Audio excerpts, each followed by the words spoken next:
I-present ko sa inyo si Captain Brilliant Gonzaga.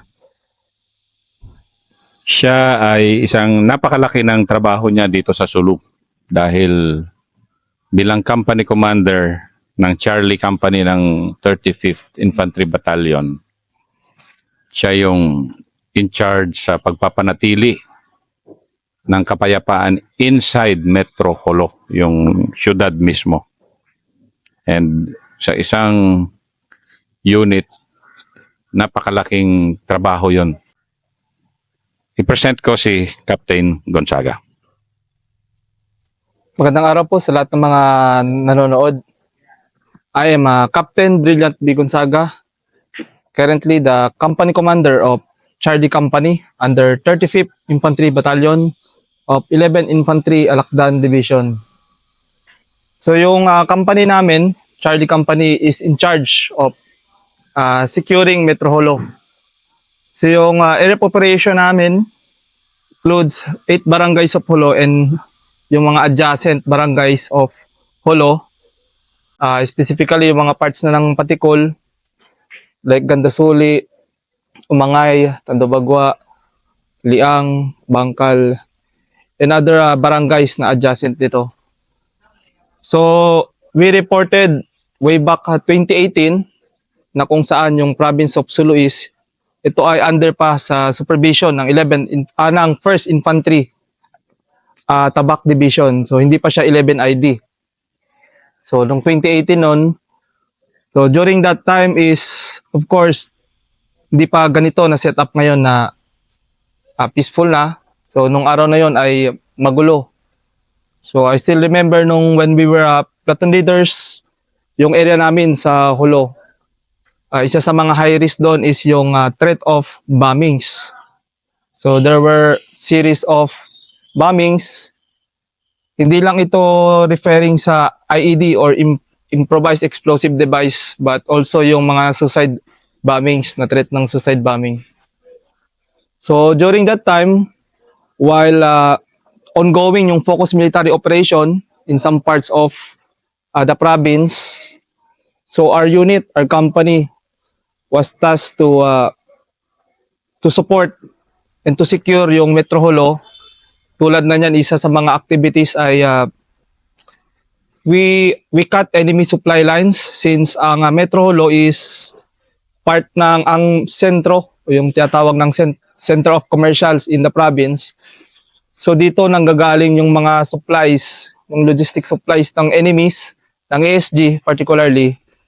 So to the extent na pagka dumadaan yung mga tamaraws na may mga dalang mga sako-sako ng mga bigas, ay we ensure to conduct intensified checkpoint operations na kung saan chine-check po namin kung yung mga dala nila ay may mga sulat coordinated sa barangay chairman na talagang ang mga pagkain o supply na yon ay para doon sa barangay or sa mga tindahan ng mga specific na nagbebenta sa barangay at hindi mapupunta doon sa resupply ng enemies. So isa yon sa mga challenges namin. So in a daily basis, intensified checkpoint operations. Then we also monitor yung mga threats, hindi lamang sa mga kalsada kundi sa specifically actually sa mga tindahan. So may nagre-report sa amin, nakaka-receive sila ng mga extortion letters, kumbaga coming from the ASG, according to them, na humihingi sila ng specific amount. So isa rin yun sa mga naging challenges namin kasi accordingly sa kanila, pagka hindi daw sila magbibigay ay bombahin sila. So isa sa mga challenges din namin is yung daily deployment of troops for area security. Hindi lamang sa kanila kundi sa mga vital installations in Metro Jolo. Like for example nun is yung pier. Yung Jolo Pier which is one of the major movement ng tao for inbound and outbound passengers. Because recently, before, may mga threats din ng bombing doon. Kaya isa sa mga efforts na ginawa ng ating unit is mag-conduct ng paneling with the K9 The meron kaming K9 team. So continuous paneling and area security. Aside from that ay yung mga churches and other important vitals installation in the province. So before maalala ko is mahirap kahit mag-jogging lang kami sa labas ng kampo is hindi kami basta-basta makalabas lalo na kung nag-iisa ka or hindi mo kasama yung team mo o yung squad mo during kung may activity kayo sa labas. So dapat maingat ka talaga. Tapos may mga experiences din kami. Nasa labas lang ng kampo around the 200 meters away from the camp along the road while conducting yung aming troops ng route security is merong IED na sumabog sa tabi niya. Fortunately, yung sumabog na yon, slight injury lang yung kanyang na-sustain dahil yung pagkalagay ng improvised explosive device sa may batuan is nakatalikod mula fronting the troops. Kumbaga, kung ang tropa nakatayo dito, tapos ito yung parang medyo mga cemented part dito sa likod yung nailagay na improvised explosive device. So, fortunately is hindi naman na ano yung personnel, yung ating securing troops. However, isa yun sa mga challenges na kinonfront namin noon na hindi lang during encounters kundi may mga prevalent threat of bombing. So because of actually of that bombing, we have lost 3 brave soldiers last January 2019 and nasundan yun unfortunately nung 2020 ng isang troops namin sa company.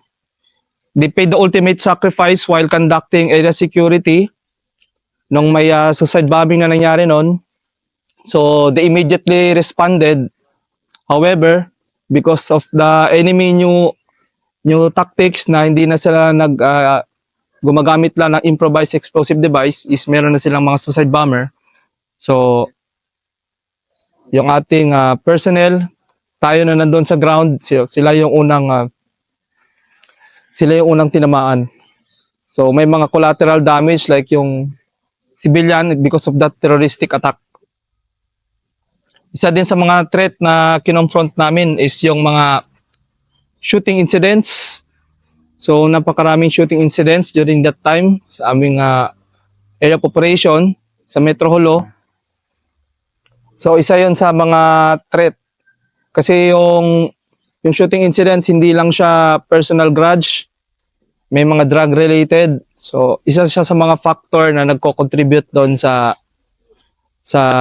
struggles namin to attain peace and order sa aming area of operation. Pero fast forward, so sa dami ng mga nangyari, so eventually, 11th Infantry Alakdan Division was established.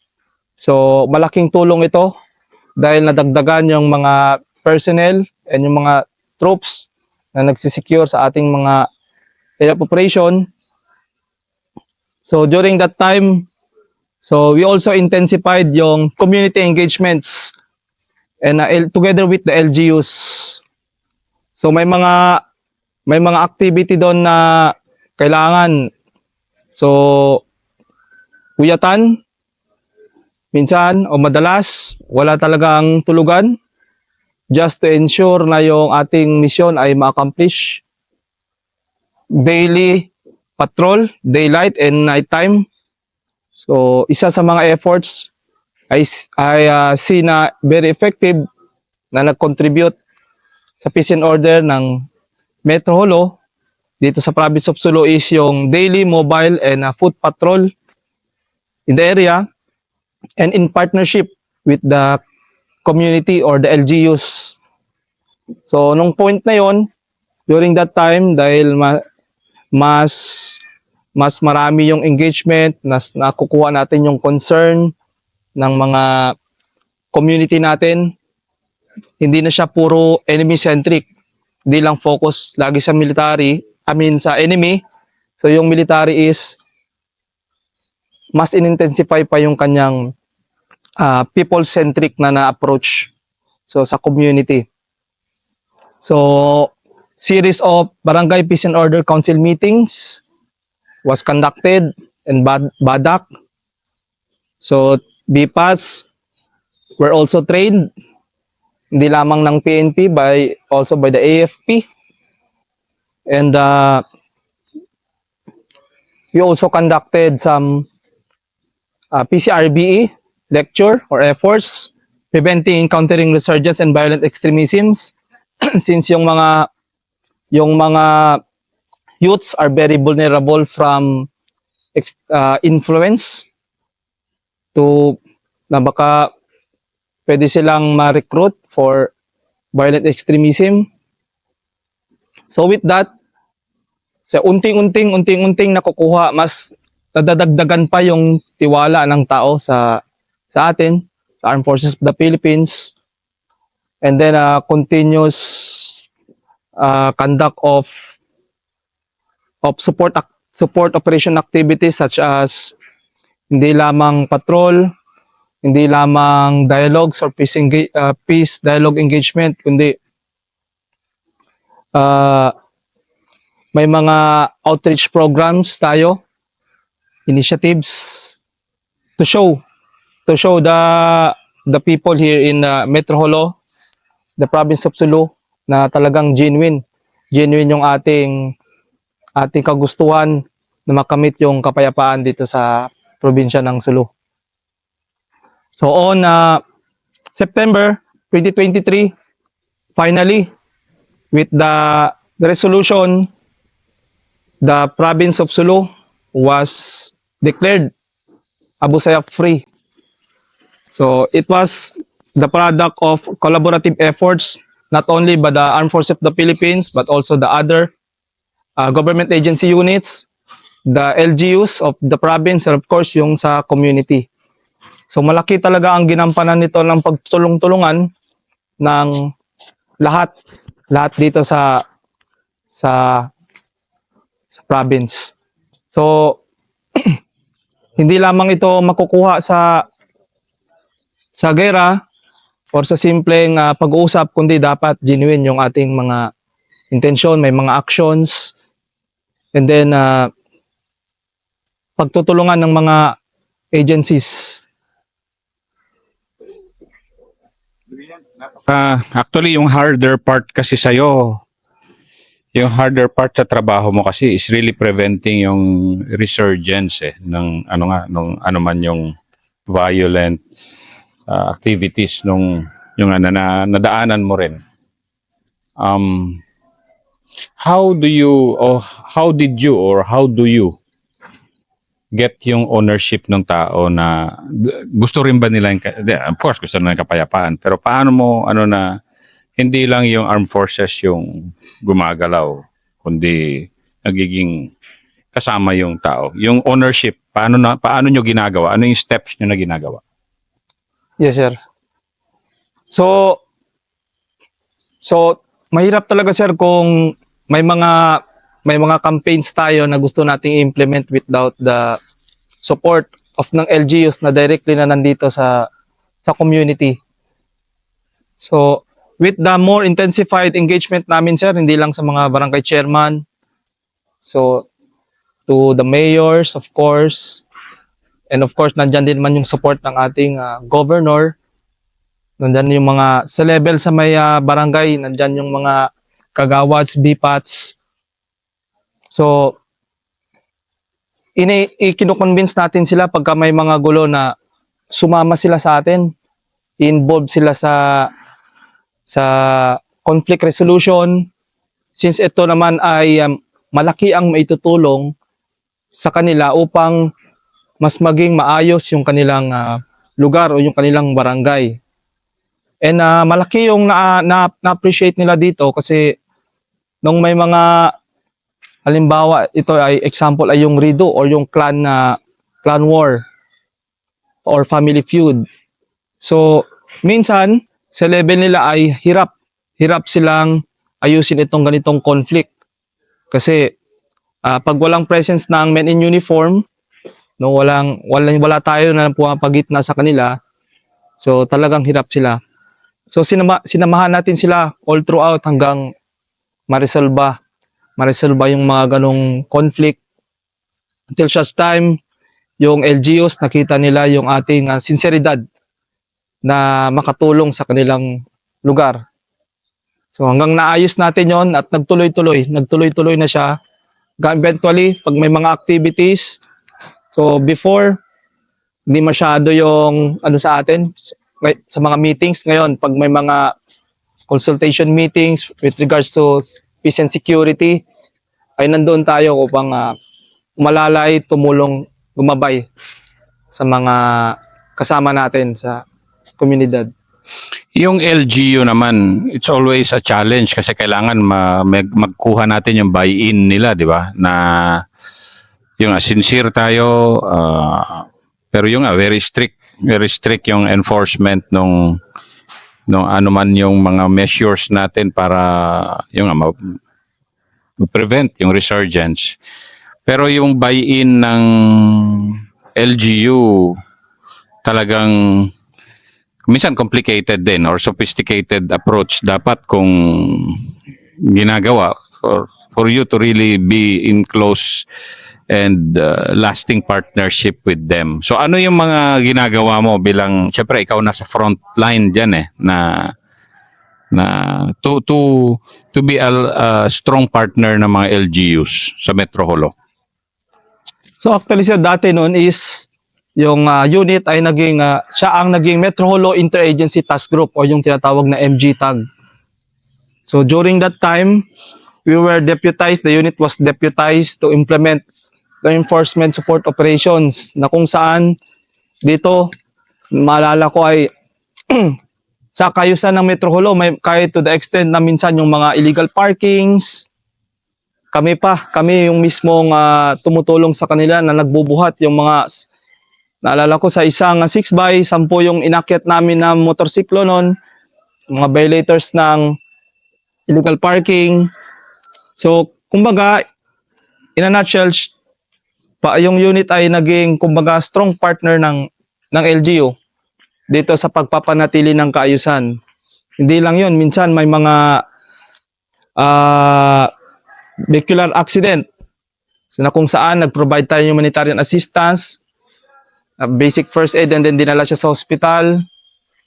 And then may mga instances din dito na kasama natin sila sa pagpapatupad, yung LGU nagpapatupad ng mga road clearing. So pag sinabi nating road clearing, nandito yung mga illegal vendors sa gilid na hirap din sila yung LGU sa pagpapatupad na kung saan ay ina-assist natin sila sa pagpapanatili ng kaayusan dito. So with that at marami pang iba, nakapag-build tayo ng strong rapport sa LGU na tayo ay talagang partner nila katuwang sa pag-implement ng peace and order and development dito sa bayan ng Sulu. Bilang isang captain, young captain, hindi, ano ka na, pa-major na rin. Pero ito, tasked with this big role, anong fulfillment mo na ginagawa mo ito? Actually sir, from platoon leader, so nung time na magulo siya talaga, to the transition na ngayon na peaceful siya, napaka-fulfilling na makita na dati yung mga bata nakikita namin pag dumadaan yung sasakyan namin, dumadaan kami, nagtatago, natatakot.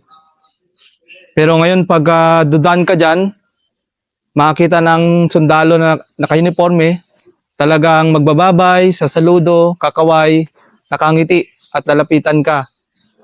So kahit sa simpleng ganong gesture at masasabi natin na malaki na ang pinagbago ng bayan ng Sulu, lalo dito sa Metro Holo. Na ang tao ay masaya na nakakalakad na sa labas. Dati, nung may curfew, strict ang curfew, may mga restrictions. Ngayon, mas marami na yung mga naghahanap buhay, malayang nakakapamasyal, nagbibisikleta, naglalakad, kahit lumampas ng 10 PM ng gabi. Kasi nung araw, nung nag-report kami dito, dahil talagang mataas yung threat 9 PM pa lang ng gabi ay wala nang tao sa daan. Pero ngayon, hanggang lumampas pa yan hanggang 12 ng midnight, na doon pa rin yung tao nakakapaghanap buhay, ang mga pamilya ay na malayang nakakapamasyal. So napaka-fulfilling sa part ko as company commander, na dito rin na rin nag-platoon leader, na nakapag-contribute tayo sa peace and order and development dito sa bayan ng Sulu. May turista na ba dumarating? Yes sir, marami sir. So isa rin yun actually sa challenges. Pag may na-monitored kaming mga turista, so minomonitor din namin sila. So may mga ano rin kami na para just to ensure na they are safe and secured. Although sa ngayon wala na tayo masyadong namomonitor na terrorist groups. So yung mga turista naman po na bumibisita dito ay kahit sa mga vlogs na makikita nyo ngayon, talagang fini-feature nila na talagang peaceful na dito at pinapakita nila yung mga beautiful sceneries dito sa province of Sulu. Kasi ang gaganda nga ng beach talaga dito, no? I mean, Yes, sir. hindi, sige nga. I mean, naranasan mo na ba nag-beach dito? Kasi unheard of, lalo na sa previous generations ng nag-serve dito na men in uniform eh. I mean, di ba ang gaganda dito, di ba?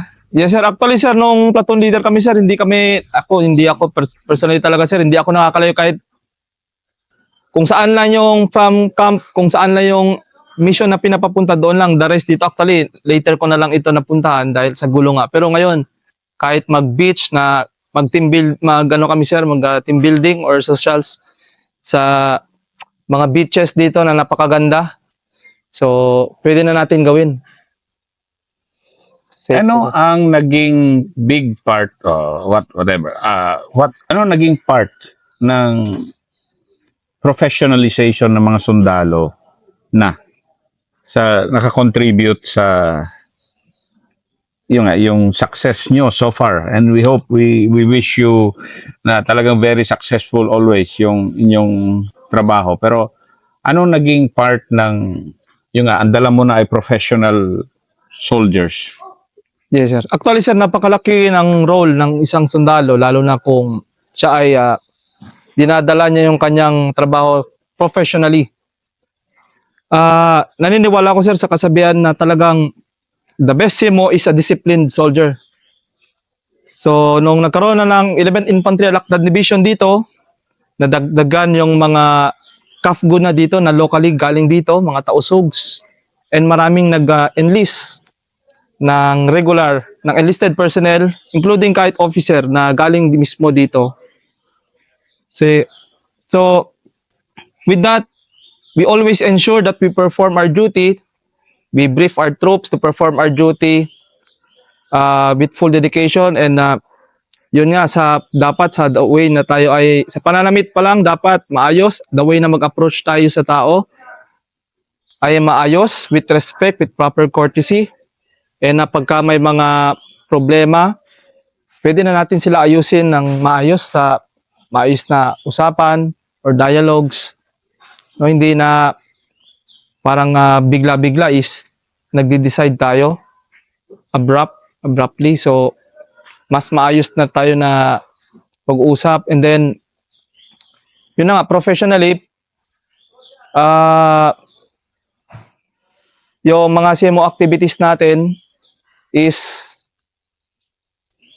tumitira talaga doon sa concern or yung ano talaga ng community.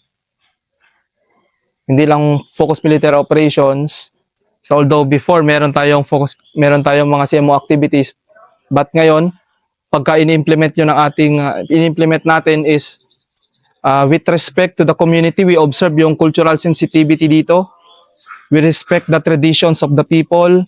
So tulad niyan, kahit yung simpleng pagligo sa mga beaches nila, dapat with a decent attire. So sa simpleng bagay na yun, pagrespeto sa kanilang culture and traditions dito sa kanilang province ay malaking impact sa kanila. Sige na, mag-imbita ka na ng mga mag-imbita ka na sa beautiful province of Sulu. Yes sir. So sa lahat po ng nakakapanood,